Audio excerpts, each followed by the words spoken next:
Olá pessoal, graça e paz, a paz do Senhor Jesus a todos. Um dia, uma tarde, uma noite muito abençoada. Vamos lá? Vamos tomar mais um café pastoral. Nós lemos Deuteronômio capítulo 7, versículos de 1 a 6, começamos a ler esse texto e vimos ali Deus falando ao povo, dizendo que eles iriam entrar na terra prometida, mas eles precisariam tomar posse daquela terra. Ali eles encontrariam alguns inimigos e esses inimigos precisavam ser expulsos daquela terra porque aquela terra pertencia a eles. O primeiro inimigo que eu citei foram os heteus. E hoje eu quero falar com você sobre o segundo inimigo, o segundo povo que eles precisariam expulsar, que eram os girgazeus.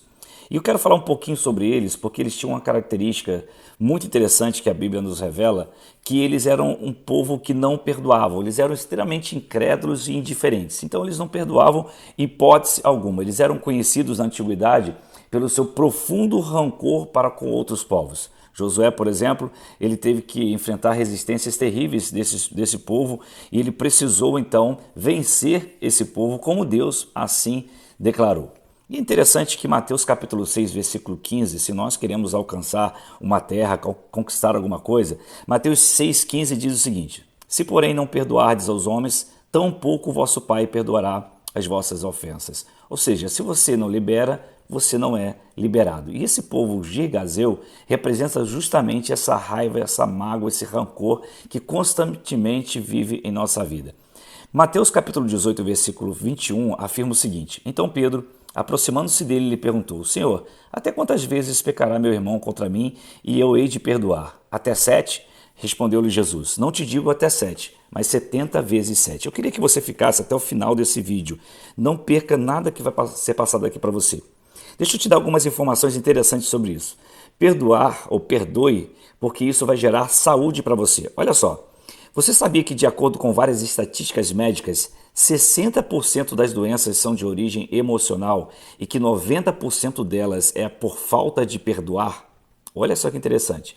Então, quando Jesus mandou que nós perdoássemos 70 vezes 7 por dia, não estava simplesmente relacionado para você ser salvo, porque você e eu somos salvos pela misericórdia e graça dele. Ele está falando que para que nós possamos ter uma vida de qualidade ainda nessa terra e que isso também seria um sinal de que nós somos salvos em Cristo Jesus. Olha só o que acontece. Quando achamos que alguém nos ofendeu e não conseguimos perdoar, a ofensa vem continuamente em nosso consciente. Isso sensibiliza todo o nosso metabolismo. Preste atenção nisso, causando insônia, depressão, hipertensão e, consequentemente, aumentando os efeitos das doenças cardíacas e outras doenças também. Uma grande percentagem de hipertensão arterial é causada pela falta de perdão. Apenas 10% dos casos de hipertensão arterial têm suas causas específicas detectadas.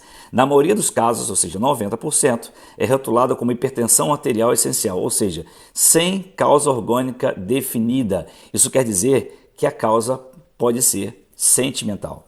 Então a ira ou a raiva pode nos levar à morte. E a falta de perdão produz um estresse emocional que pode precipitar arritmias ventriculares e levar à morte súbita. Então, cuidado com a semente dos girgazeus. Agora, deixa eu te fazer uma pergunta bastante interessante. Quando você fica ofendido, como que você reage? Por exemplo, digamos que lá na sua comunidade local, na sua igreja local, alguém te ofendeu, ou você ficou chateado com o seu pastor, com a sua pastora, com o seu discipulador, com o irmão em Cristo. Como que você reage? Você reage assim: poxa, ele me ofendeu, sabe o que eu vou fazer? Eu vou orar todos os dias por ele ou por ela. Eu vou jejuar por essa vida. Eu vou amar como nunca amei antes. Eu vou ajudá-la em tudo que for possível. É assim que você reage quando você é ofendido por alguém lá na sua comunidade cristã ou na sua família? Porque é assim que a Bíblia diz que a gente fazer. E aí, é assim que você faz? Ou a gente tem a tendência, você já percebeu isso, de fazer o seguinte: fica chateado, sai da comunhão e talvez hábitos que você já havia abandonado antes, você volta a realizar aqueles hábitos. Você está chateado com sua esposa, agora eu vou assistir aqueles filmes imorais, eu vou buscar isso na internet, né, pornografias, enfim, eu vou voltar, né, às bebidas alcoólicas, eu vou usar droga novamente. É engraçado que quando nós ficamos ofendidos, a nossa tendência não é para o bem, geralmente é para o mal. E eu fiquei me perguntando: Senhor, por que nós fazemos isso? Por que nos afastamos totalmente? Por que deixamos a comunhão? E aí, a resposta que eu tive em meu coração foi: porque Deus ainda não é suficiente para você. Como assim?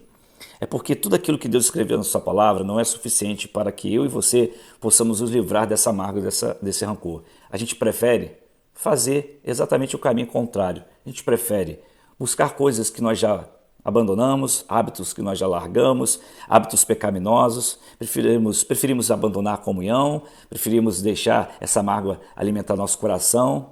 A gente prefere fazer isso. Por que não fazer ao contrário?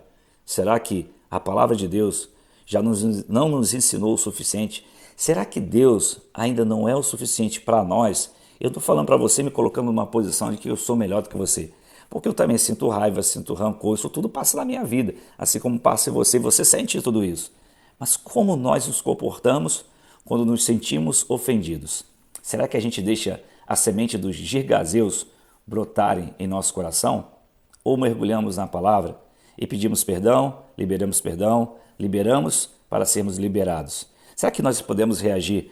Tá bom, então eu vou orar por você como nunca orei antes.